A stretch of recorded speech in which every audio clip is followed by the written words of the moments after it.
Sports and Hip Hop with DJ Mad Max, as you all know, live here, Mad Max Radio, Live 365, the one and only DJ Sus One. What's good, Mad Max? What's good, boy? Just chilling. I was enjoying the Knicks game for a second there, but then they started to blow it down the stretch in the end of the second quarter, and oh boy, typical Knicks basketball. I don't want to mess up your whole show because I know half of it's about sports and other half's about hip hop, but I rarely watch sports. I know that's not manly of me. Oh, but we can get into the hip hop talk, of course. Let's get it. What's popping? Just chilling. Can't wait to talk about your starts of your career, getting into radio, but originally starting out as an intern at Sony Music. Yeah, man. That's what really sets off your career. Before Sony Music, though, it was your father who introduced you to hip hop and started buying you records. Well, he didn't introduce me to hip hop because he didn't really know much about hip hop. But yeah, he helped, provide the DJ equipment and the records and stuff like that. My uncle used to give me Ron G mixtapes and stuff like that back in the day. I used to see Kid Capri DJ at the end of Def Comedy Jam and wanted to mimic that. I used to hear Red Alert on the radio when 98.7 Kiss FM in New York was hip hop and want to mimic that. I used to listen to Ron G mixtapes and Clue mixtapes and SNS mixtapes and Craig G mixtapes and doo-wop mixtapes and just all these mixtapes and want to mimic that, you know what I'm saying? So that's how I started with belt drive turntables that were bootleg. I don't even remember where the hell we got them from, like Radio Shack or some crazy nonsense. And I just started trying to mimic things I heard, on the radio and on the mixtapes, and just practiced every day of my life in my room, annoying my whole family. You know what I'm saying? Mm-hmm. Those mixtapes, that was the classic mixtape era. How does it feel being a DJ, especially in the main scene of New York City, and not being able to have that mixtape opportunity and being a legend in the mixtape game? I'm happy to hear you say legend in the mixtape game. Is that a fact? I mean, the people got to decide that. But, I miss that era, bro. Like, I like the game today. They still do mixtapes, but it's really pre-albums. It's not like the way mixtapes used to be. The reason they were called mixtapes, well, first of all, they were on cassette tapes.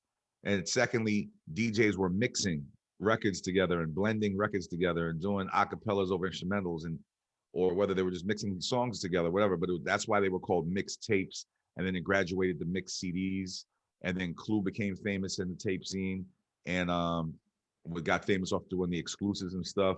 And then Dipset got even famous in G-Unit and eliminated the DJ for the most part, just doing the artist mixtape, and that's graduated to what it is today. Which today I don't even know why they call them mixtapes anymore. It feels like albums before the albums, and it's streaming now, so it's like whatever. But I miss the actual mixtape game and the mix CD game, and that whole era. You know what I'm saying? I don't miss carrying the 10 crates of records to clubs. I miss that era. Even though I don't really messing up my back carrying 10 crates of records, I do miss that era of actually having vinyl, because technology's made it that everybody has access to all music, which made everybody be a DJ, whether they are a real DJ or not. And now we got celebrities DJing, promoters DJing, and they're not even a real DJ. And it's kind of caused some of the audience to lose track of what a real DJ is, of taking you on a journey. You know what I'm saying? How do you feel about the spotlight of a DJ, especially you're in radio now? So now it's basically you got to play whatever the companies tell you to play. They really don't highlight and showcase as much as they used to. Yeah, it's up and down. I don't like to follow too many rules on radio too, even though there are rules. You know what I mean? Good for you. I like the showcase, but it is a business. There are rules. I'm on multiple radio stations right now. I'm on Jamming in Boston, Power 105.1 New York. I'm on Live 97.5 in Salisbury, Maryland. I'm on Dash Radio on the Taste Channel, and I used to be on Sirius XM, but that fell through. It's everything I worked for and dreamed of, man. I really just wanted to be on radio in New York. Everything else is extra. You know what I'm saying? I really just wanted to be on radio in New York. I wanted my heroes to acknowledge me and me be able to do what they do in my own way. And, so everything else outside of that is just extra, Yeah. So I feel like I've made it to that point already where most of my heroes have acknowledged me and given me my respect. So that's it. So now I built a career out of it, and I'm just trying to conquer more dreams, because the further and further I go, more dreams come, and I try to conquer more dreams. You know what I mean? For sure. You have a lot that you're accomplishing, especially with your movie thing that you're doing now. I saw that you were A Quiet Place last night. Yeah, so I'm a movie head. I don't want to say I'm a movie head because that everybody says you're not a movie head because I don't watch all movies, but I am a movie head when it comes to the movies I like. So I took that love. That's where the whole feature presentation, my whole company and name Future and the brand presentation. came. Yep. You know what I'm saying? So I just took that love for movies and really just started doing these advanced VIP screenings, building relationships with the movie companies, and also interviewing the actors and stuff in the movies. And it's become like a little thing, man. I'm happy about it. I'm actually gonna start making horror movies and doing movies. That's something I've always wanted to do because I was a big fan in the 80s of Freddy Krueger. And of course, like Jason Voorhees and Michael Myers and all the generic ones, but the whole Nightmare on Elm Street brand built the movie company New Line Cinema completely. That whole franchise launched that whole company. So, and I love that franchise. So it always made me want to do horror movies. That's right. I did hear that you were a big horror fan, and you've come to the right platform, as I'm a big horror fan. And I'm not a big Yeah. fan of the newer horror fans. I'm someone that stays true to the root of horror, which are the slashers from the 80s. You mentioned Freddy Krueger, Jason, and Michael Myers. That's horror to me as hip hop is 90s, the golden era. I agree. The best era for horror movies was the 80s and 90s, in my opinion. Well, first of all, not to shit on anybody from today because I'm part of today's generation, but and you look pretty young. I don't know how old you are, but in my 22. opinion, Yep. yeah, in my opinion, the best generations, and this is not coming from, when you say things like this, they'd be like, oh, you old. No, I'm talking about even the eras before these eras, because I know music and stuff and TV from back then. I'm in the game now. I play all the music now and watch TV now. In my opinion, the 80s and the 90s was the best eras for music, for fashion, for television, for movies, for horror, and just for an overall vibe. I just think those are the two best eras, in my opinion. I agree with you on that. I mean, why do we tend to go back and watch all the movies from then? We tend to go back and listen to all the throwback classics from the 90s and 80s. I feel as though I could be wrong. I won't be listening to the music that's playing right now on the radio in 10 or 20 years, like we're doing with the 80s and 90s. That's just Well, my some of it, opinion.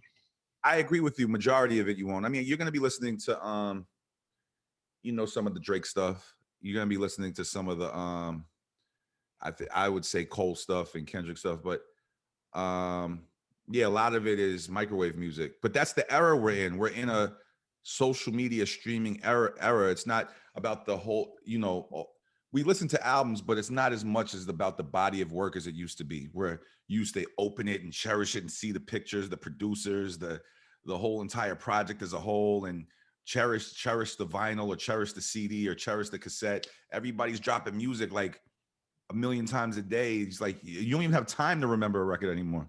No, It's crazy. You don't. And the music sound has changed. I think it's disgraceful how these companies push these records, especially in New York, when you have all these Atlanta artists on here that don't even sound like a New Yorker. And that really gets to me because you got artists like Dave East out here, Griselda. I mean, that's true New York hip hop to me. Yeah. Shout to Griselda, man, because at one point because I do the Wendy Williams Show, I had said that Conway wasn't my real style of music, but that's not the truth. It's just that I wasn't familiar with all his music. They represent the original sound of New York. You know what I'm saying? I think hip hop has grown to a different space now. I really feel like they represent the 90s and the early 2000s era of New York, which people would say that's the true New York sound. But then some people say that the true New York sound got lost and now there is no New York sound because we got guys like Lil TJ and guys like A Boogie and guys, you know what I'm saying? Pop Smoke was really dope to me, rest his soul. But there's music out that's dope today. Like I like Lil Baby, I like Pop Smoke. But yeah, it's not like it was like in the 90s and all that. And in the 80s, it was everybody had to be unique and sound different in their own right? Mm-hmm. You weren't allowed to sound like somebody else. If you sounded like somebody else, you were like, get the fuck out of here. Nowadays, it's almost like people are doing shit the same way because that's what's hot. And that doesn't make you unique. They're just doing it for the dollar. They're not being authentic. So yeah, there's a lot lost. But there's still some good music out now. Speaking of copycats and people trying to sound like others, in not only in this era but in the '90s, you look back at Fat Joe's song "You Must Be Out of Your Effing Mind" off of "Represent," where he says on there he's sick and tired of mother effers trying to sound like Das Effects. So apparently, everyone in the '90s was trying to copy what Das Effects was doing. Well, you know, I got to really bring my memory back then, but there was people that sound like Das Effects. Even God rest his soul, Chris, one of the Chris's from Crisscross, that whole miggity mac, you know, that was a Das Effects style. So there was people, Das Effects was very unique and original at the time. So there was some people that was on that, I can't remember all the artists, but there was people on that riggedy miggity. So, you know, but still most of the people were unique on their own, in their own right at the time. Like most of the people, everybody was different back then. Yeah, I agree with you on that. That's why it's the best era. Look, people shitted on JD. Shout out to my brother Jermaine Dupri. Girls got mad at him because he said that, you know, a lot of the female rap out today sounds like stripper music, right? Now, what I took from that is he didn't mean anything bad, like stripper music is bad. We like stripper music, but I think what he meant is there's not that's all that's out. Everybody's doing the same thing. It's like one big female group. There's not like a lot of different female styles out right now that's popping in the pop culture that's hit music. You know, if you go back in the late 90s to the song Ladies Night, you know, they had Left Eye, completely different. They had Missy, completely different. Angie Martinez, completely different. The Brat, completely different. Who else was on that record? Lil Kim, completely different. Lil Kim was doing like kind of the sexual stuff back then. We had Foxy Brown. We had so many people, but everybody was different. So today, a lot of the females sound exactly the same. Not that they're whacking nothing like that, but they sound exactly the same. They're spitting about the same things. They sound exactly like Cardi B. Yeah, no disrespect. Cardi B is cool. She's always been cool to me. I remember she felt the way about JD saying that. And she said the same thing of what a lot of people's complaint is, that that's what's hot. But hip hop, it wasn't about doing what was hot when it first started. It was about being unique and being yourself and telling your own story and doing different, not being like everybody else. You would specifically in the core of hip hop not want to sound like somebody else. You know what I'm saying? And I just think that's where it's different today. People want to do what somebody else is doing and sound like what's hot because they're not trying to be unique. So that's the one element that I think has been lost for the most part. Where's the individuality? We don't have an MC like MC Light, Queen Latifah, Roxanne Shante. Yeah, I'm not gonna say we don't have any because we. I mean, you have a couple. Rap City is really good. Rap City's dope. But look, Rap City hasn't created a hit record. See, that's what I think he meant. Rap City's dope. We have a lot of dope females MCs, but they're not creating the hit music that radio is playing. Yeah. Which is the trap sound. Yeah, it doesn't have to be that. You got to find your way and be unique about it. Like Lauryn Hill's another one of the greatest female, not only rappers, but singers ever. And when Lil Kim had her sexual music, Lauryn Hill came with a different perspective with doo-wop. And you know what I'm saying? So I don't understand why everybody feels like they have to do the same thing. Rhapsody's dope. She just hasn't had a hit record that's in rotation on regular everyday radio. We need more styles of female hip hop in rotation, but they need to create the right records, you know? 100%. I agree with you on that. I agree with it. I'd love to hear boom bap on the radio station, but I think I'm asking for too much. I want to get back to you. I'm surprised you're saying that because you're young. A lot of people your age don't want to hear boom bap. So I want to hear it. Because I love that true school hip hop. I love what Griselda's doing. I love Dave East, and that's what should be played on there. Forget these other guys. But back to Sus One. Starting out in the music industry, tell me about getting your internship at Sony Music, and what were some of the things that you learned there that prepared you for the music industry, and something that helped you out with not only just being at that internship in music, but on the radio side and even business side of things. Wow. Well, shout out to my brother CL Corey Llewellyn, who started this company called DigiWax that became real popular in the industry. We went to high school together. So my way to intern in the game was interning for him because he was one grade higher than me, and he did internship programs and actually started getting jobs in the industry. And when I got a little older, I started interning for him. And my first internship was for a label called Crave Records under Sony Music, which was Mariah Carey's first label. You know what I'm saying? I didn't know her back then. That's the crazy part. I met her a few times. I didn't know I would end up being her DJ or anything like that, but I didn't know her back then. She doesn't remember me from back then either. I interned for Epic Records under Sony. I interned for Columbia Records under Sony. I interned for Cornerstone Promotion, which ended up being the Fader magazine. The Fader magazine started off as a DJ magazine. That's why it's called the Fader. Funk Flex was on the first cover, but now it grew into whatever the hell it is today. And I just learned, you got to work hard, bro. Like interns have it easy nowadays. Like they start following lawsuits because you're getting overworked. What? Bro, it's the safe space era. You know that. Yeah, it's like, what? Overwork? You're supposed to be overworked. That's how you learn how to work. Like, what are you talking about? I used to be out all day being like an intern slave at Sony, and then be happy about it, by the way, and then be in the studio at night trying to just learn and be around people and see the process of recording. And I would shower in the like the bathrooms of the studio or wash in the bathrooms. There was times I had to be back in the office in a couple of hours, and I just slept on benches in Grand Central Station. Like, I don't understand these people. Like, I learned that you have to work hard, and if you really want your dreams and your goals, you got to go after it, and you got to work hard, bro, and you can't complain. You got to pay your dues. A lot of people nowadays don't want to pay their dues. You got to pay your dues. That's a fact. Well said. There's a lot of people out here that just come in here and they think, oh, well, you don't have to do that much work and you just go right to the top.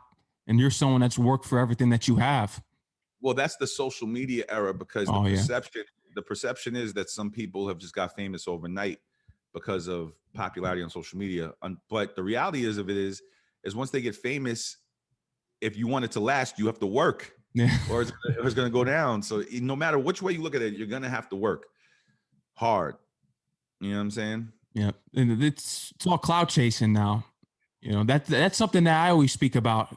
Content creator over cloud chaser, because you have a lot of people that go on Instagram, and I love to have your opinion on this during the pandemic, because you're someone that does interviews. You've had a show on a radio station for a long time, not just Power 105.1, but when you go on Instagram Live and you have to see some random person going on there and calling themselves a journalist, that gets to me, because bro, the social media era, which has been moving for a while now, has made anybody fake be whatever they want to be.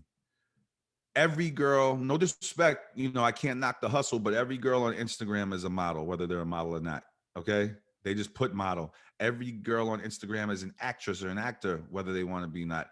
Every dude is a baller, you know what I'm saying, whether they have money or not. Everybody on social media they just put in the bio whatever it is they decide they want themselves to be. They don't pay their dues, and they could get fake followers or fake views or whatever, and people sometimes believe the nonsense. You know what I'm saying? So look, social media made a lot of things easier. You could reach people overseas just from being on social media quickly. It gave a lot more access, but it also made dumb things down. It dumbed things down a lot and made the quality of a lot of things way worse. So it is what it is. I wish we could take the element back of social media and go back to the way things were, but I don't control the way the world's moving. So I think if we controlled how things work, we'd be back in the 90s listening to boom bap and enjoying good horror movies such as Candyman and Scream and good things. Scream was never scary to me, but it's one of my favorite franchises. I can't wait for Scream 5 to come out, by the way. They're working on it right now. Nightmare on Elm Street was my favorite, even though it got corny after part 4, but Freddy's always been my favorite. I used to be obsessed with Child's Play, Chucky, as a kid, until it got corny. Child's Play 1 through 3 was incredible. Then they started with this bullshit. The Bride of Chucky. Bride of Chucky and the See Chucky. I can't even believe people like that. But yeah, so before all that, I used to be obsessed with Chucky. Of course, the Halloween series, which is still moving today. It had a couple of corny films also, but it had a lot of great ones. Shout to John Carpenter on that one. There's a lot of classics I like in horror, bro. Candyman is an absolute classic. I don't know about anything after part 1, but Candyman is an absolute classic. The remake is coming out soon too. Poltergeist, the new one was trash, but the original one that Steven Spielberg did was amazing. I agree. You know what I'm saying? So many classics. How do you feel about Halloween 3, Season of the Witch? Because you mentioned that Halloween did have a few terrible movies in the franchise because there's a cult following for Halloween 3. So I'm not part of the popular opinion. I actually like the film Halloween 3 Season of the Witch, but the problem is it shouldn't have been called Halloween 3. It should have been a separate movie outside the franchise called Season of the Witch. If it was a standalone movie, I don't think it's that bad. No. I actually liked it, but as part of the Halloween franchise, no, it doesn't match. But they didn't know what the franchise was yet. They did Halloween 1 and Halloween 2, and they thought Halloween was supposed to be like storytelling, like they were gonna do different stories. So they tried to do Season of the Witch as the next story in Halloween, and then they realized very quickly that Michael Myers was the brand, and that's why Part 4 was called The Return of Michael Myers. So they made a mistake. They didn't know that was going to be the brand. So, but No. if they would have made that a separate film called Season of the Witch, excluded Halloween 3, I would have liked the movie. I don't think the movie's trash. I just think it's not a Halloween movie. It's not a Michael Myers movie. I don't get how people showed up to theaters. What was that, 1982 when that came out, starring Tom Atkins, and people were just saying, "Where's Michael Myers?" It's like they didn't even pay attention. He got blown up at the end in the hospital, Halloween 2. Yeah. These horror movies in the 80s. That's one thing I miss about the 80s too. Like today, I feel like people don't want to use their imagination. Everything has to make so much sense. It has to be so realistic. Yo, bro, Michael Myers came back so many times in impossible ways, and I was completely happy with that. They blew him up in Part 2, and then in Part 4, it was just like he was just burnt. Like I was fine with that. I like that. I miss that element. Now it's like everything. Look, I like some of the realistic movies too, because the Batman Christopher Nolan series was dope the way they made it realistic, but not. Where's people's imaginations, bro? Like not everything has to be so realistic, because if you make it so realistic, then a lot of these horror movies can't exist. Like, you know what I'm saying? Mm-hmm. The 70s were also a great time for horror movies. You had The Exorcist, Jaws, the Texas Chainsaw Massacre came out in that era. I think the 70s is overlooked. Yeah, well, my era is the 80s. Texas Chainsaw Massacre, I saw it, but I wasn't really into it till later. Jaws is a fucking classic. 100%. First of all, that's the movie that launched Steven Spielberg's career. Mm-hmm. They thought it was going to be a failure. They kept having problems during the movie, and it became one of the biggest movies of all time. And it's an absolute classic. What was the other one you mentioned? The Exorcist.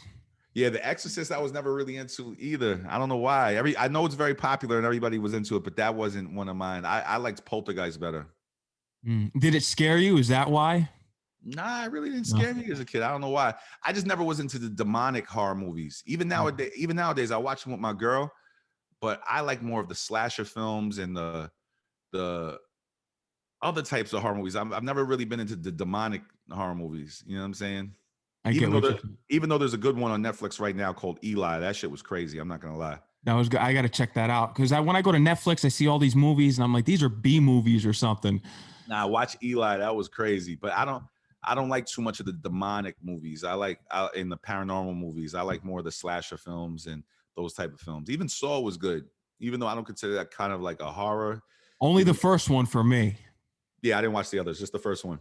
The first one's a classic because it's something different, and then you have the 10 sequels that follow and the copycats, and there we have it from there. But I agree with you with the paranormal films. I think that's the trap of horror. The trap music of horror movies is paranormal. It's become so popular. Everyone's got to make a ghost movie now. Facts. I'm tired of seeing the same thing. Talking about Saw, Chris Rock got a movie right now called Spiral that's out the Saw book. I haven't seen that yet. I haven't seen any of the Saws except part 1. So I don't know if I got to watch the whole franchise before I watch that. But even the 60s, do you go back and look at the Universal monsters even before the 60s? Some of the stuff, you know what I'm saying? Like the original Blob, I believe, came out in the 60s. The With Blob, Steve McQueen. Yeah, exactly. And the Blob in the 80s is my favorite, though. Alfred Hitchcock had a lot of great movies back then. Psycho. Yeah, Psycho was the original slasher film. Like, you know what I'm saying? Yeah. That little simple kill scene was a trendsetter for all the movies we're talking about now. He had another movie called The Birds. There was some horror movies back then, but that wasn't really my era. I know some of them. Back then they were talking about Wolfman and Frankenstein and The Invisible Man and stuff like that. They're trend-setting movies. I think Dracula was created way back then, the original Dracula.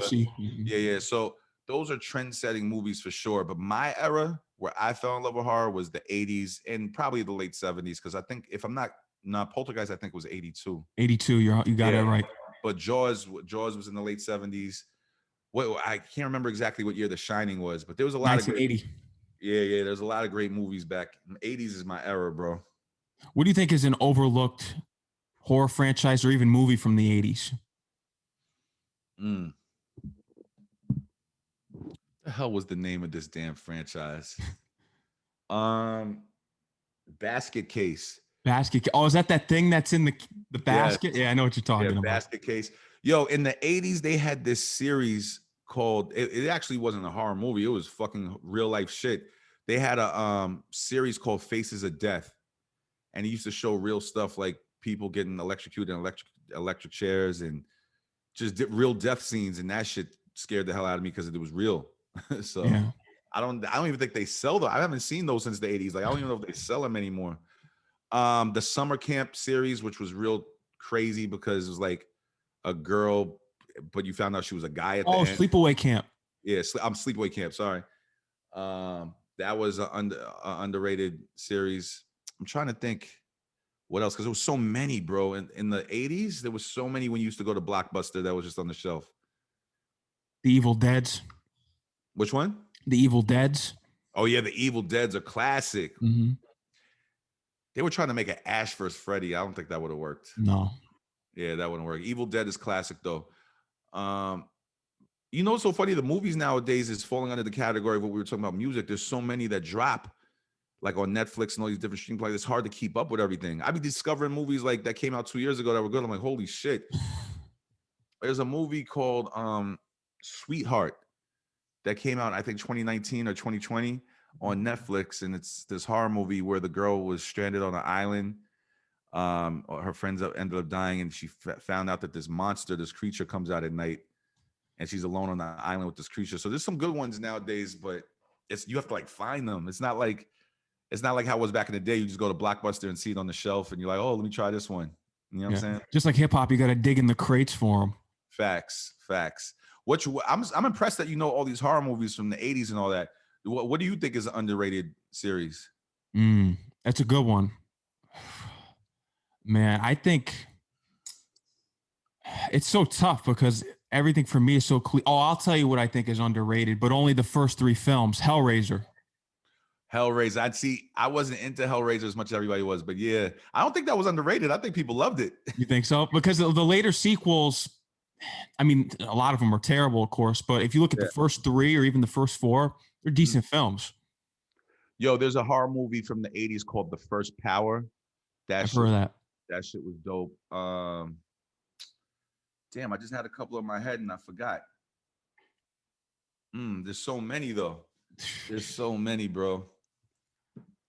Who's your number one horror movie creator? Is it John Carpenter?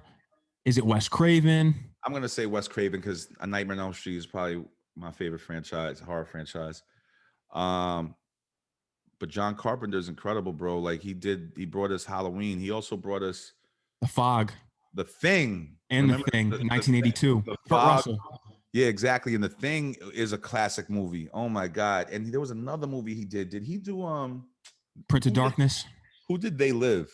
They Live with John Carpenter. Yeah, John Carpenter. So that was a classic. Even though that's not really a horror movie, that was a woke movie, actually. Yeah, it was. Yeah. Starring Keith David. Yeah, exactly. Wow, you have a big knowledge of movies, bro. Yeah. Okay. Yeah, when it's not hip hop or sports, I'm right here for the movies. And you say you're 22? Yeah. The hell's going on? I was a shut-in my whole life. I'll admit it. Yeah, I just studied everything. I really didn't have much of a social life outside. I wasn't a popular kid in school, so. Yeah, but that's dope. I get mad at people in our industry right now, whether it's movies or hip hop, when they say they don't know at least some of the big names in old music or haven't listened to some of the big names, because you have to know what opened the door for you to exist today. You know what I'm saying? I don't know everything, but I know a lot of the important shit. Like, you know what I'm saying? Like, come on. Like, so when people tell me they didn't listen to Rakim or Biggie or Hove or KRS-One or some of these guys, I'm not saying you had to listen to everybody, but you should know a lot of the important names that created the path for you to exist today. You know what I'm saying? That's like you knowing Obama, but not knowing who the hell Malcolm X was or some shit like that. Like, you know what I'm saying? Oh yeah, it's insane how people. I think it's because people just aren't interested in learning and reading new things. That's the thing. I think people just are so caught up in the social media and they just don't care. Yeah, they're like Just robots, but basics of it. that means once this generation passes away and the next generation passes away, a lot of these memories and history is going to be erased because they don't want to watch it, and that's horrible. You know, that's why I miss the era that I grew up in the 90s or whatever it is, because at least there was gatekeepers of things, right? Radio had all the new music, but they also had the throwback shows that taught you, you know, where we came from. There was TV had, let's say 106 in Park as an example. They played all the newest shit, but they always had the throwback of the day or the throwback, or they always had the throwback shows. Nowadays, everything is on demand. So people are on YouTube, people are on Spotify, people are on you know, Apple Music or whatever it is, and they just click on what they want to click on, and nobody's pushing the history on them so they could understand and learn where we came from. And that's why I don't really like the social media era and the streaming era as much as I like it back then. Oh, it's terrible. Trust me about it. And you know, we can get back to horror later, but you mentioned a few names: KRS-One, Rock Kim. During your time throughout your radio career, who was that interview that you had that you hold close to yourself and was just like, wow, I sat down with a legend? There's a few, man. I got to sit down with Snoop Dogg, one of the biggest hip hop icons of all time. I got to interview my great friend Mariah Carey. Even though I've been rocking her for years, it still surprises me every day that I'm friends with her and I get to interview her. You know what I'm saying? I've interviewed so many incredible people, bro. I don't remember which ones I hold. Like, there's so many different ones, bro. I love being able to interview my heroes and talk to my heroes. You know what I'm saying? Um, I love the fact that some of them even acknowledge who the fuck I am. Like, it's Yeah. amazing. Like, you know what I'm saying? That shit is crazy. Like Teddy Riley follows me on Instagram. That's amazing to me. Hi. He's one of the greats. Like, he did the whole New Jack Swing era. He produced Remember the Time from Michael Jackson. Like, you know what I'm saying?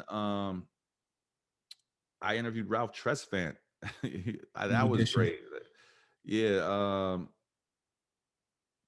There's so many, bro. I gotta look in the archive. There's so many, bro. Have you had the chance to interview Aaron Hall? Nah, I haven't got a chance to interview Aaron Hall. It's like interviewing R. Kelly, right? Yeah.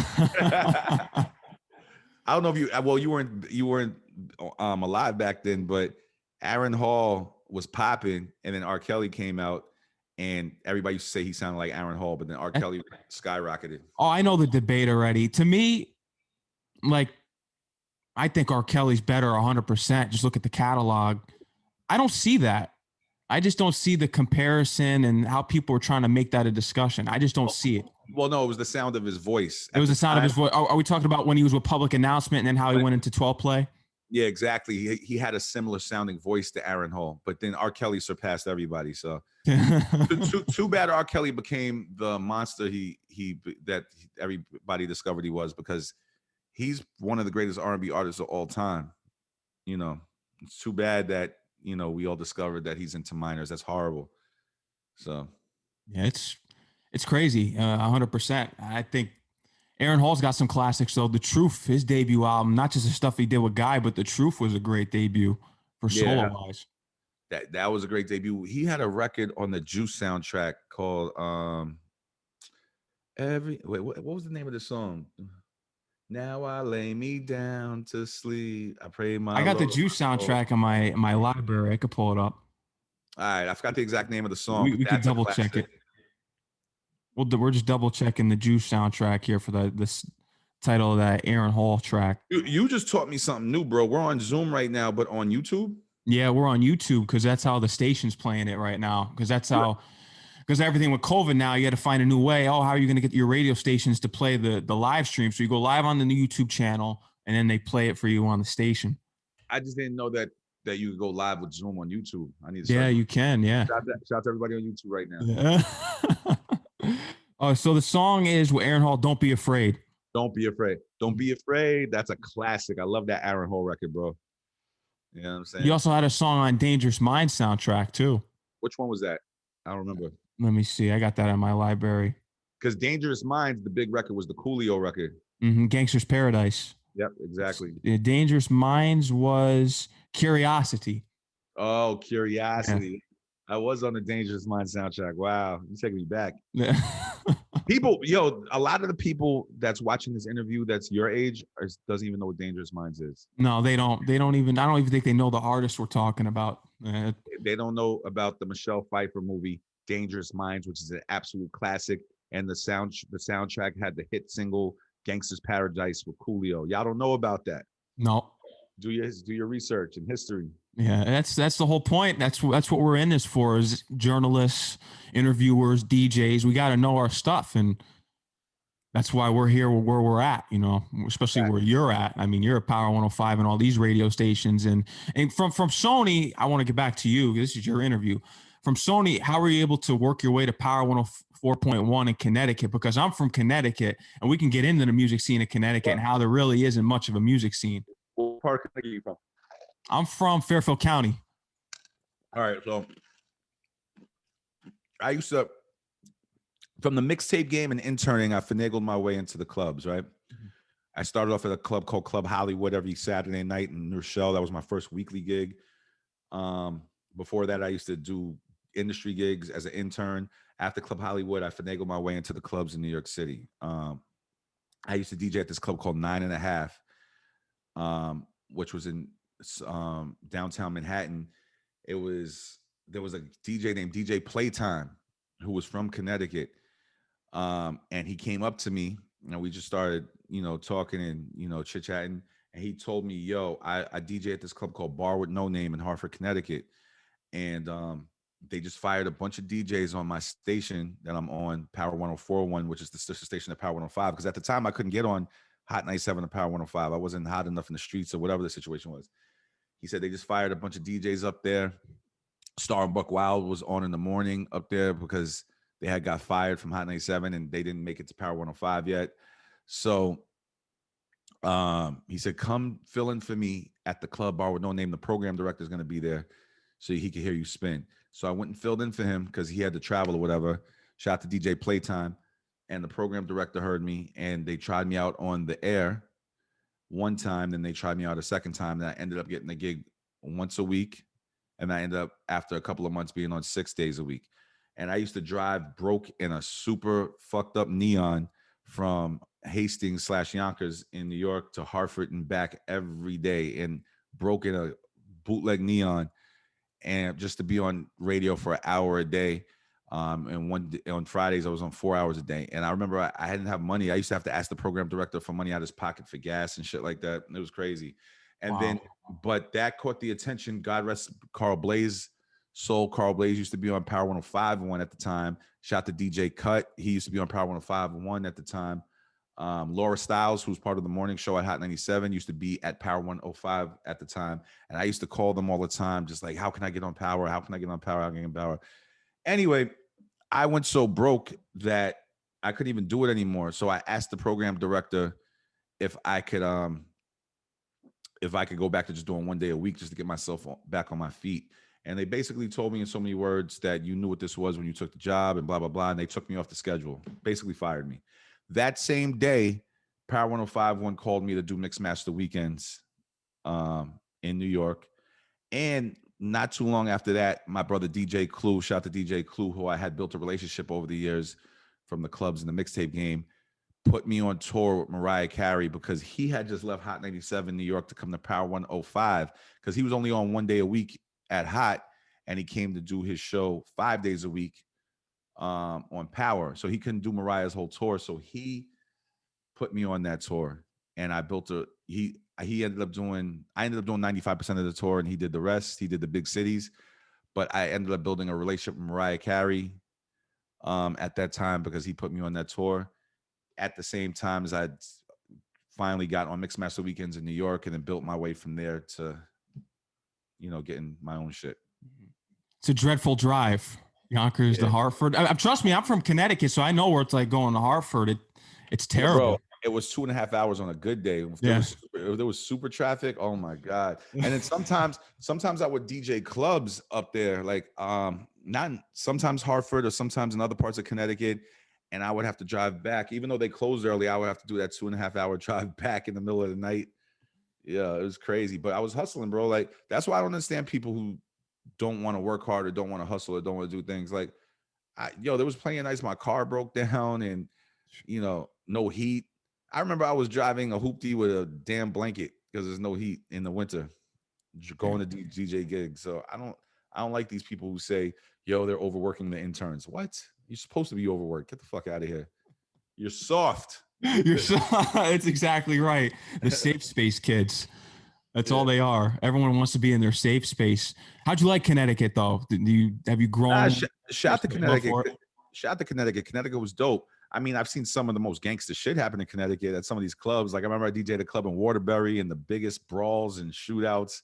What happened? Hartford was very big in the Caribbean scene, but Hartford was gangster too. But I love Connecticut, man. I got my start in Connecticut. And they always showed me a lot of love. You know what I'm saying? Shout out to everybody in Connecticut. Even when I had my first weekly gig at Club Hollywood in New Rochelle, New York, was 85% Connecticut. It was 85% Bridgeport, Connecticut kids in there. Wow. So a lot of my first attention came from Connecticut people. That's insane. That's how you built your following. And then you have your true loyal supporters from Connecticut. I'm going to assume that you DJ Toad's Place. Oh my God, I forgot about Toad's Place. I did it like once. I didn't do it many times. That was more of a concert space. But yeah, Toad's Place is legendary in Connecticut. Yep. You know that's our SOBs. Oh, really? Yeah, technically that's our SOBs. It's our legendary spot. You can get tickets to a Mobb Deep concert there for $100, not even. When Prodigy was still alive, someone was telling me about that. Yo, I have an unreleased song with Mobb Deep with an unreleased Prodigy verse that they did for me. I should release that one day. Wow, how was that? Nah, it's great. Prodigy and me built a relationship because he used to come to the clubs in New York that I was DJing. We built a relationship. And they did that song for me, him and Havoc. I never released it though. I should release it one day if I feel the energy's right. But yeah, man, Connecticut was dope because there was places that was being heard that I didn't even realize. Like DJing in Hartford, there was people being able to hear me in the Hamptons, New York somehow. I don't even know how that worked on a map. And plus, there was still people from New York that could hear, depending on where they were, the Connecticut signal from Power 1041. So, or they would be driving through Connecticut and hear me, like, you know what I'm saying? So, yeah, that was my first start in radio, bro, and it helped me get my gig at Power 1051, and of course, me being persistent as well. And congratulations on that. Yes, we always be persistent. Don't take no for an answer. Keep doing what you're doing to get where you are in life, and that's why you're at what you're at.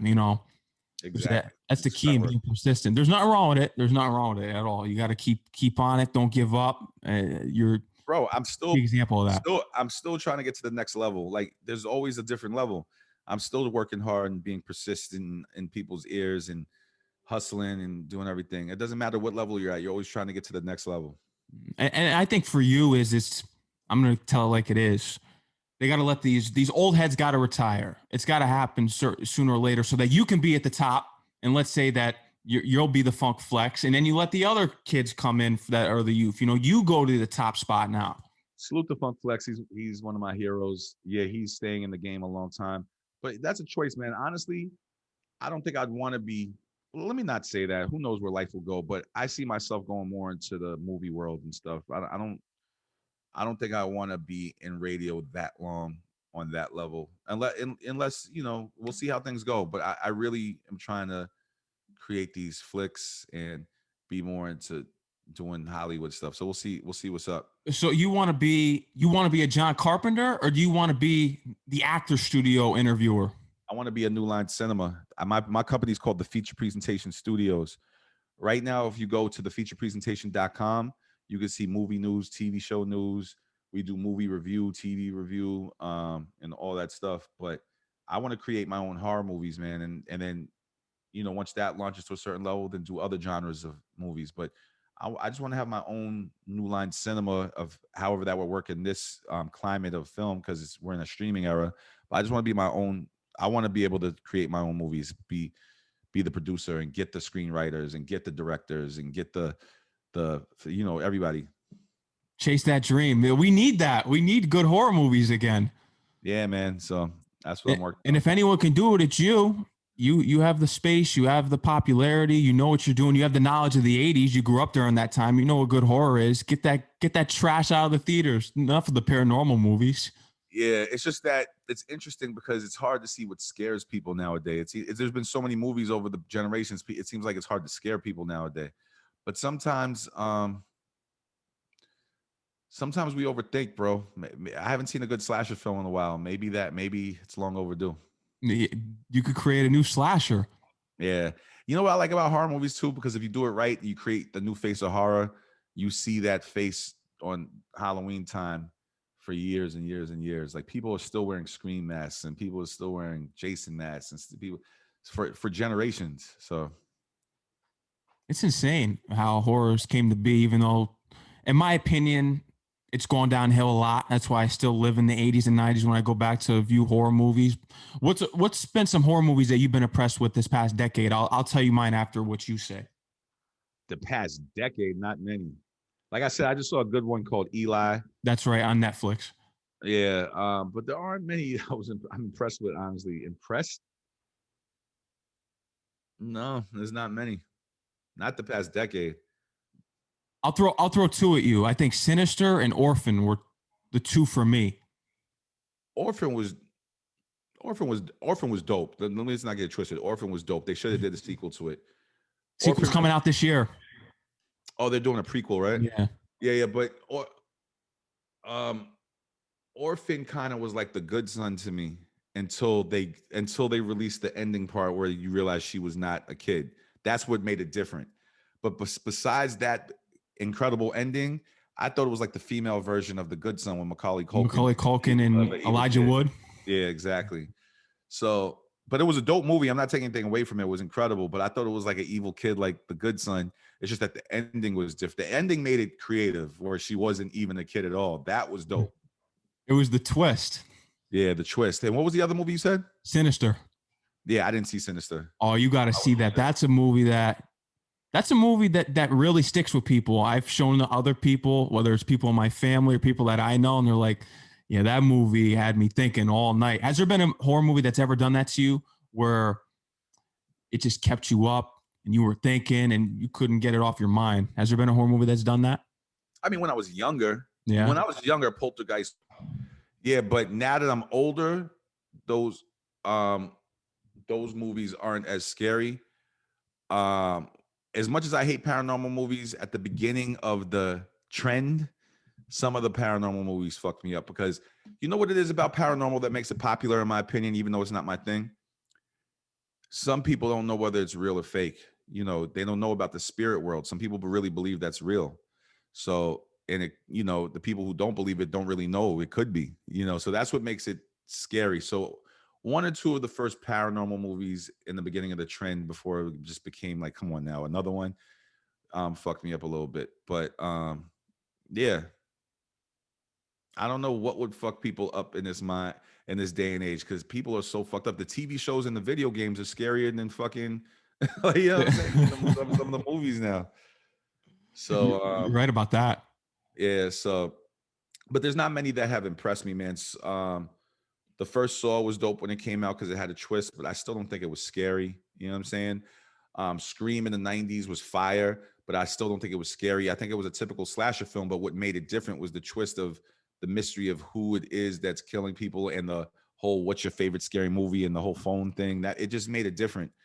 But besides that element, it's just a slasher movie. But I love it though. In the past decade, man, there's not many impressed, like some that just changed everything. Like a lot of people was liking, you know, the Get Outs and stuff like that, but I don't know, that wasn't my thing. Oh, thank you. Are you going to be the only person I've had on my show that said that Get Out just didn't impress me? Listen, I'm all for it. You want to speak out and let's all talk about how horrible white people are, because they are 100%. They're responsible for oppression and all kinds of issues in this country. But that's not my issue with it. My issue with the film was that it just wasn't that good in my opinion. It wasn't that good in my opinion either.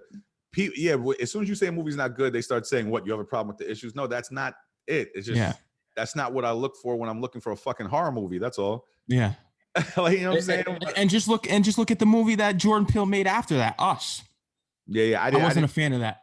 I didn't watch Us. I don't know, man. Jordan Peele, shout to him, he's killing it, but those aren't really horror movies to me. Like, it's not scaring me. So yeah, I'm not a big fan of that. We need to get back to the slasher era. That's what we need. Such as, hey, even a film such as My Bloody Valentine, the original one. Oh, classic. Do you remember the original Prom Night and Prom Night 2? Mm-hmm. Not the Prom Night remake. The Prom Night. About the one with Jamie Lee Curtis. The original, yeah. And then there was a sequel that was kind of crazy. There was a movie called, the Mary Lou one. Yeah, Mary Lou. Yeah, and then there was a movie called The Gate in the 80s that was crazy. That was a demonic movie that I liked. Heard of that. Yeah, and it had a sequel that nobody remembers, The Gate 2. The Gate. Yeah. Damn, what other horror movies? You got me going down memory lane right now. The Gate was classic. With The Gate. The Howling was classic. Only the first one. The Howling was classic. Stephen King movies was dope, man. Like Children of the Corn. Children of the Corn, Thinner. Even though Thinner wasn't scary, but that was just fucking crazy. Yeah. Pet Sematary. Pet Sematary was scary when I first saw it as a kid. Not that new one. The original. Pet Sematary fucked me up as a kid, bro. And we're talking about that sister that was in the bed scene. That scene is crazy. She still creeps me out. And that was a guy, by the way, playing that role. Yeah, it was. You're right. Yeah, that was a guy playing that role. I forgot his name, but that was a guy playing that role, and that was creepy as fuck. So forget about the guy that had his brain sticking out of his head from that truck accident. We're talking about that scene with that girl that was played by a guy in the bed. Yo, you know a lot about horror movies, man. I'm impressed. Impressed. Only because of your age, I'm impressed. Because, like I said, a lot of 22-year-olds do not know anything before 22 years ago. Actually, before 15 years ago. Yeah, trust me, horror is my thing, just like hip hop and sports. If we get in the topics of hip hop, horror, and sports, I can go all day. Nice. I'm not into sports. I apologize. So. Yeah, but hip hop, I mean, the Digging in the Crates era, Kool Mo D. Mm-hmm. We need more DJs out there that are putting that on for the culture, and radio stations that are letting the DJs do that. I think, such as yourself, because you grew up in that era. There needs to be shows where it teaches the youth about it. And the thing is the youth interested in learning about the greats. Well, you know, this is one of the good things that happened during the pandemic, by the way. The pandemic versus was another element, but it also brought the element of the real DJ. Like D-Nice became famous from the Instagram lives, but I was during the pandemic and even still today, I'm watching a lot of these DJs because they're playing what they don't want you to play on the radio. Not everybody, the right DJs, you got to follow the right DJs, but there's guys that's playing all the shit that we're talking about. They're going down memory lane all the way till today. They're showing you where this came from, this remake came from, this sample came from. And there's a lot of great DJs that came alive because of the pandemic on Instagram Live and discovered that they can just reach an audience by themselves, playing what they really want to play, including myself, by the way, just straight to the people on Instagram Live, or whether it's Twitch or whatever the platform is. Yeah, we're all on the platform, so they're hearing this now. I agree with you on that. Premier had a great set. He was playing the classics that we all love. Facts. There were a lot of DJs that were doing that, and whether we come out of this pandemic and, as I said in my interview earlier, get back to the era of Get At Me Dog with DMX. Let's take it back to the streets and let's hear the music that we want to hear. I don't know. I don't want to hear the dancing TikTok songs anymore. I want to get back to the true school sound of hip hop, which Griselda and Davies are doing for New York. But the radio stations start wanting to sound where they sound like where we come from. Radio stations, as far as hip hop, is not the way it used to be. It's a business now. So you just got to understand these radio stations are going to do whatever moves the people, and what's moving the people right now is what we hear. So it is what it is. We got to listen to all the Lil Nas X songs again. Oh boy. But being a DJ at Power 105.1, it's also the responsibility of a DJ to break out new artists. is it really that great of a risk to take and push a new artist that you find, whether it's at a club, Instagram that you're tapped in with? I do it, you know what I'm saying? But I'm just gonna keep it real. There's rules in radio. You're supposed to play what they want you to play on the playlist nowadays in radio. You know what I'm saying? But there's some DJs that don't follow all the rules, such as myself. Sometimes we might get in trouble, whatever. But at the end of the day, if your ratings are good, they can't really say anything. You know what I'm saying? But yeah, most people, like, bro, I know radio stations that exist. I'm not going to say which ones, but I know radio stations that exist that they only have one laptop that exists in the station because they don't want anybody being able to put stuff in the laptop that they don't want being played. They control what's being put in the laptop, and all the DJs on the station have to use the same laptop. So that's communism. Yeah, so it's communism. Yeah, but once again, that's why if we're in this technology streaming era, I love platforms like Twitch or Instagram Live or Mixcloud or whatever the platform is. So if you build your own following to come follow you, you can play whatever the fuck you want, and you can monetize off of it. Oh, 100%. I think it's insane. Good for you that you break the rules in doing that, because we need more DJs out here that do that. Turn on these radio stations, and you're going to get the listeners either or. I have this discussion all the time, whether it's on air or off air. You got Hot 97 and Power 105.1. You work for Power 105.1. You're going to get the listeners regardless. And I think if you do what you're doing in breaking the rules, I think people will listen more because it's different. It's not the same 5 mumble trap tracks that we hear all day long. It's something different. I agree with you, but if you spoke to heads at radio stations, they'll show you research that argues that. So, once again, if you work for somebody else, that's crazy. You could bend the rules, but you're also risking your job when you bend the rules. That's why sometimes you gotta just do things on your own platforms and stuff like that. That's why I missed the mixtape era, because what you wouldn't hear on the radio, you would hear on the mixtapes. That's a fact. That's a fact. It's just unbelievable. But your time in Connecticut, how come you think that there isn't so much as a music scene as there is in New York and New Jersey and the tri-state? I feel as though there's no buzz in Connecticut. Well, ask the question again. You're saying, why is there no buzz? Yeah, from your time being at Power 104.1 in Connecticut and observing the artists out here and the music culture out here, there really isn't a music culture out here. So why is that in Connecticut compared to New York and New Jersey? When I was up there, I can't remember these guys' names, but they had a lot of local artists that was popping at the time. And honestly, a lot of the New York artists came to Connecticut at the time. I don't know about now because I've been out of Connecticut for a while, but I know it was a market where people used to break when they couldn't really break in here. French Montana and Max B used to be up there all the time. And a lot of artists used to go up to Connecticut to break their music first. Shout out to Connecticut, man. Shout out to everybody that was on Power 104.1 with me back in the day, and shout out to everybody at Hot 93.7 right now. I can't speak on it today because I haven't been in a while, but I know at the time they had a lot of popping local artists at the time. Because living here right now, especially going to school in Queens, we always look to who's the king of New York, who are the artists that are popping in New York. There's no king of Connecticut. I mean, the best thing to do in Connecticut is go to the mall. That's really not much. That's all we have here. That's what we cling to. So I'm always trying to figure out, where's the music scene in Connecticut? Yo, who is this dude that I like in Connecticut, bro, that my boy DJs for?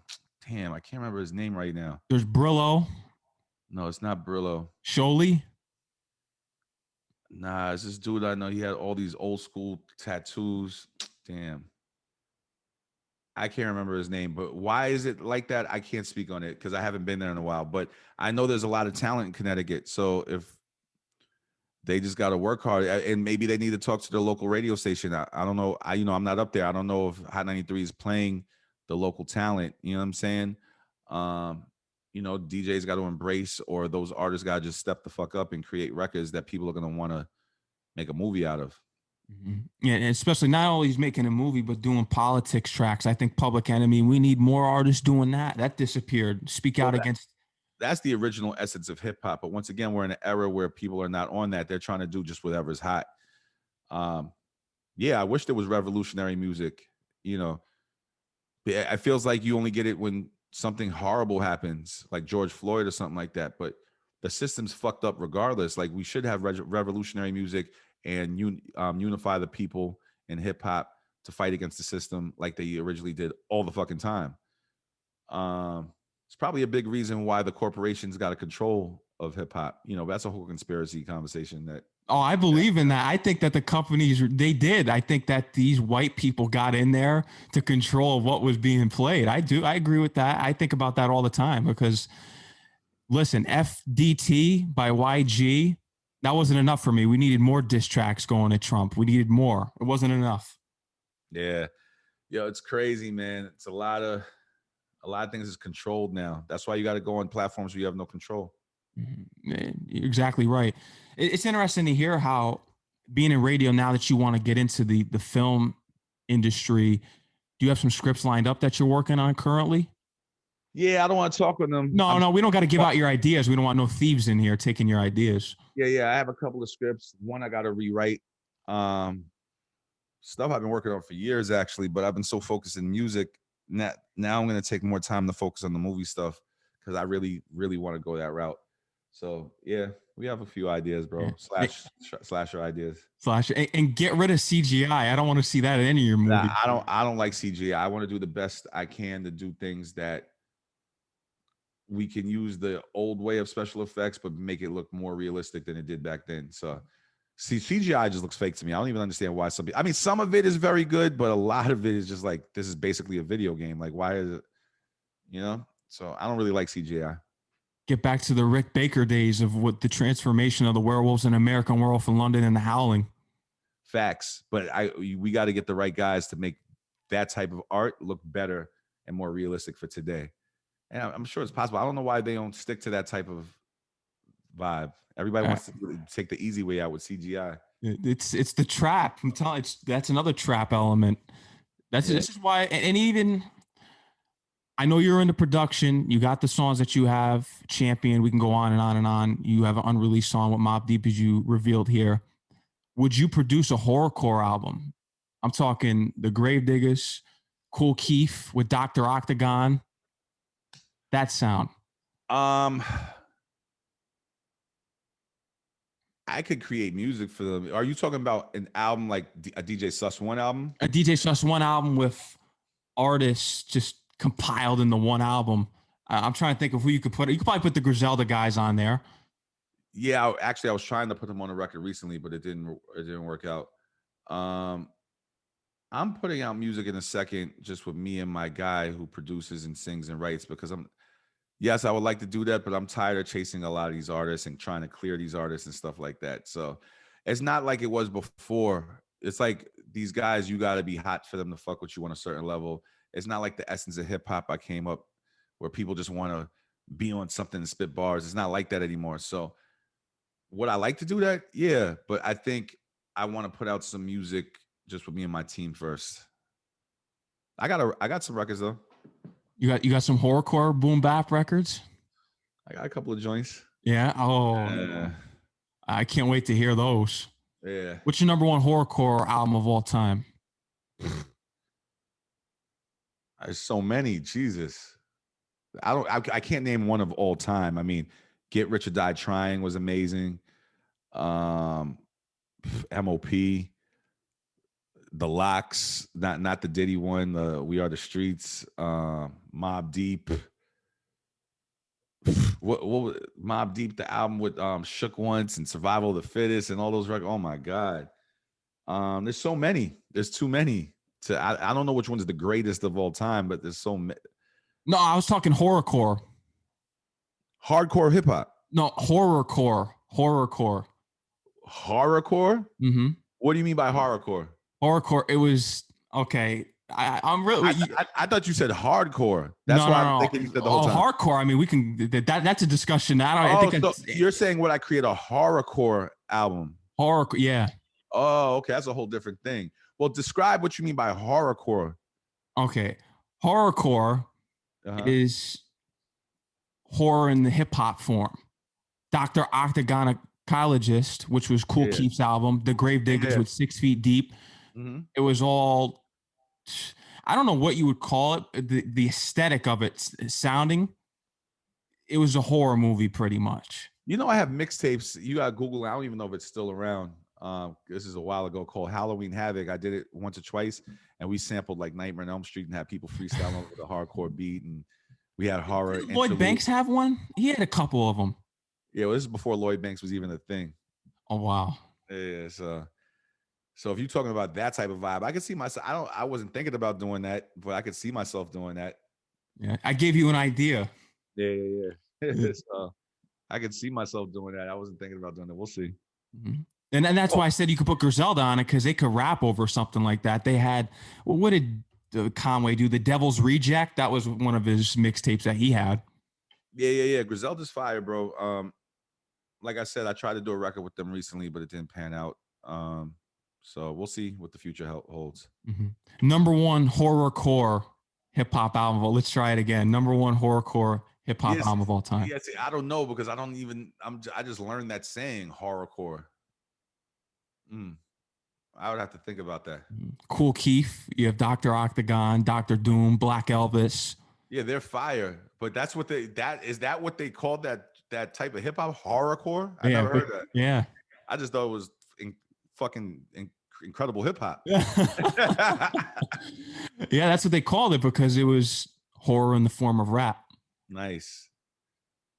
I don't know what my favorite one would be, honestly. I gotta really think. What's your favorite one? I gotta go with Dr. Octagon. Kool Keith, to me, and he's even said it in interviews, he's got 12 personalities. I think he's the Stephen King of rap. Really? Mm-hmm. Just based on the stories he told in his raps and how many personalities he had. Insane. Do you remember Ghetto Boys, My Mind Playing Tricks on Me? Mm-hmm. That was a dope record, bro. That's fire. Yeah. That reminded me of like a scary storytelling fucking type of vibe. Well, of course, this year Halloween fell on a weekend. Me and Ghetto Boys is trick-or-treating, robbing little kids for bags. Wow, you have a knowledge of hip hop, bro. I love it. Yeah. Yeah, that a lot of people don't remember that record either. Or how about Bushwick Bill's Chuckwick? Classic. I'm trying to think of what other records. There's so many different. Razzcast, Interview with the Vampire. Oh my God. I wasn't ever really a big Razzcast fan either, but he had some shit. Razzcast was very underground. Oh, he was. I can't believe that. The Razzcast is. Hey, my boy used to work with him, so I used to be around him back in the day. But yeah, it wasn't ever. Shout to Razzcast because he's dope, but it was never my vibe. So on Ice. Dead Presidents was dope. So many people was dope, bro. The thing about hip hop is there's so many different generations now. When you say who's the number one of all time or who's the number one this of all time, it's hard to say because it's been so many different generations and so many different styles and so many different artists. Like I can't even say. I think I would say Jay-Z. I don't know if you're gonna piss you off, but I would say Jay-Z's the GOAT now. But there's so many different GOATs from different. I think you've done your research. Yeah, I to me, listen, business standpoint. If we're talking business standpoint, Jay-Z and what he's accomplished 100%, he's the greatest of all time in that aspect. If we're talking rapping wise, it's so much for me. And I know Biggie's your top rapper. Biggie's my top rapper. I think he's better than Jay-Z. Jay-Z to me is a little overhyped. I'm not gonna, and there's nothing wrong with saying, I'm not saying overrated, I'm saying overhyped. I think there's Jay-Z MC wise, I think Big L body bagged him in that 95 freestyle with Stretch and Bobbito. I think Big Pun could put him on roller skates. Yeah, but you're talking about early Jay-Z. He grew so much from then. Jay-Z is fire, bro. But here's my thing. Of course, there was better lyricists over the whole, timeline of hip hop. But he is one of the greats. And to me, so me and Papoose have this argument all the time, this debate. So for him to be the greatest of all time, it has to be strictly lyrics and bars, and that's it, right? Mm-hmm. For me, I think that's the original essence of hip hop. But for me, to be the GOAT, you have to have the bars, you have to have the hit records, you have to have the numbers, you have to live in the street music, in the radio music, in the clubs, you have to live in all things. You have to write your music, you know what I'm saying? And a bunch of things. And you have to have those numbers. I just feel like, and you have to have longevity. And I feel like Jay-Z, he has all of that. And he's still here today. Yeah, I'm sure we could name lyricists that have bodied him. Eminem bodied him on his own track, as Nas said. Renegade. But Jay-Z was existed way before Eminem, and he's still here today. You know what I'm saying? And he's lived on the radio. He's lived in the street music. He's lived in the club music. He's lived in the backpacker music. He's lived on, like, he's spit on the South shit. Like, he's had, you know, Billboard. I just think he's just the GOAT, like, to me. Like, you know what I'm saying? What about Nas? Nas did the same thing. Yeah, Nas is still here, but Nas didn't have as many hits, even though he's lyrically incredible. Nas had some albums I just didn't like, bro. Like Illmatic is fire, Stillmatic is fire, I Am is fire. It was written. It was written. It was written. It was fire. But then the album Nostradamus, what was that? Nostradamus? Nostradamus. People don't like that album. I get it, but I didn't like that album. The double album, I didn't like that he had. Was it Street's Disciple?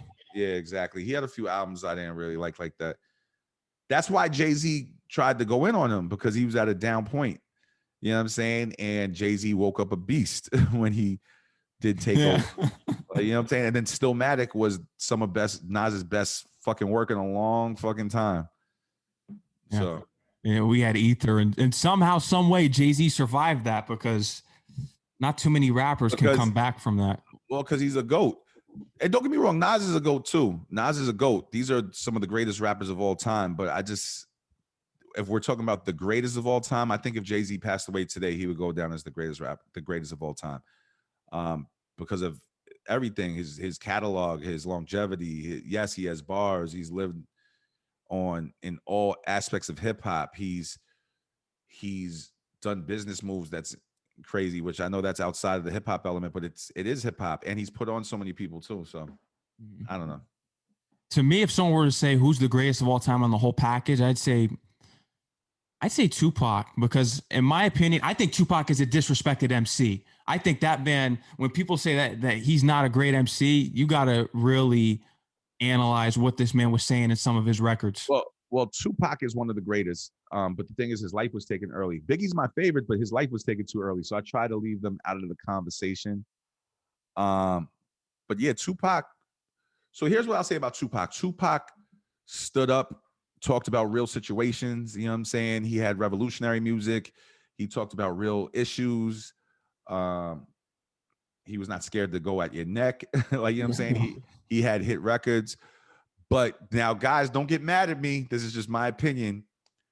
I have Tupac playlists and records that I can listen to all day. But as far as an album where I can listen to front to back without skipping, I don't have one of those as far as I go with Tupac. Now, for me, for Biggie, Life After Death, I could listen to both sides, front to back, all the way through, including interludes without skipping. But that's me. Now, Tupac, I don't want to take nothing away from Tupac. Tupac has an incredible catalog with hit records, but I'm talking about an album from front to back without skipping. You can't listen to Me Against the World without, you got to skip that. That album to me is his best. It is. That's probably his best, but I skip a couple. I got to look at the track list again because it's been a minute, but I'll skip a couple. I'm not going to listen to it all the way through without skipping anything is what I'm saying. Let me see. That's a classic album. Oh, are you pulling it up? Yeah. Oh yeah, it's DJ Sus1 just pulling up Tupac, Me Against the World. Because I want to see the track list again. If I Die Tonight, that song is crazy. Tupac goes in on that song. Yeah, so this If I Die Tonight is crazy, So Many Tears is crazy. But see, yeah, like, look, I'm not listening to this whole album all the way through. Why? What's that? Temptations is on there. Dear Mama's on there. Yeah, Dear Mama's a classic. I See Death Around the Corner. Mm-hmm. But are you listening to It Ain't Easy? It Ain't Easy Being Me. Yeah, I'm listening to that.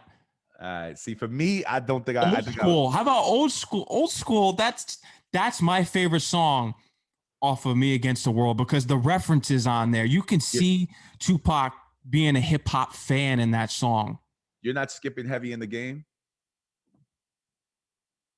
Is that the last song on the album? That's number 7. That's number 7? Yeah. Okay, you could skip that one. You just said it. There you go. Okay. I can't remember it. that Yo, well, bro. so that's probably why I'm saying you could skip it. But look, let's go to Life After Death track list. All right. Mhm. And this is a double album, by the way. So I count it as 2 albums.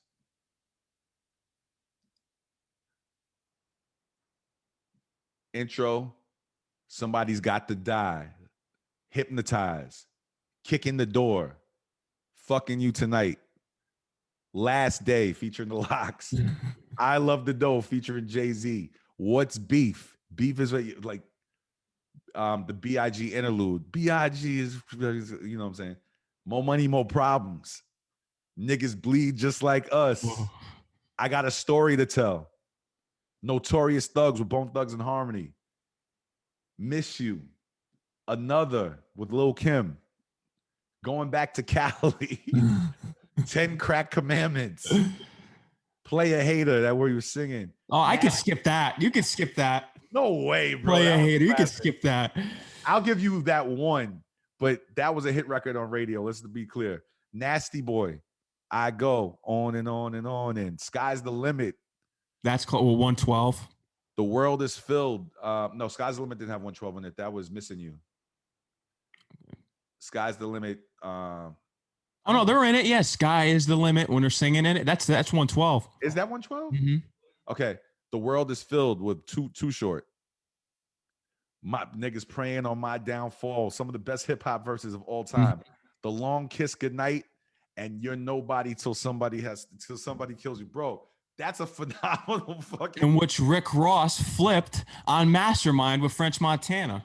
Yeah, no, but it wasn't the same. No, shout to them though. But that's an incredible hip hop album, from interludes to records to he took it to different places, like, you know, to the South, to the Midwest, to the West Coast, to New York, and he did stuff for the ladies, stuff for the streets, stuff for like that album is just crazy. And I'll give you just a great body of work similar to that, Capital Punishment. I think Capital Punishment isn't brought up enough in top albums of hip hop. Capital Punishment is fire. Let's be clear, but I still don't think it's Life After Death, bro. Shout out to Big Pun. Big Pun is slept on a lot, not in the Spanish community, but just in hip hop. He should be mentioned in the top MCs, just like before DMX.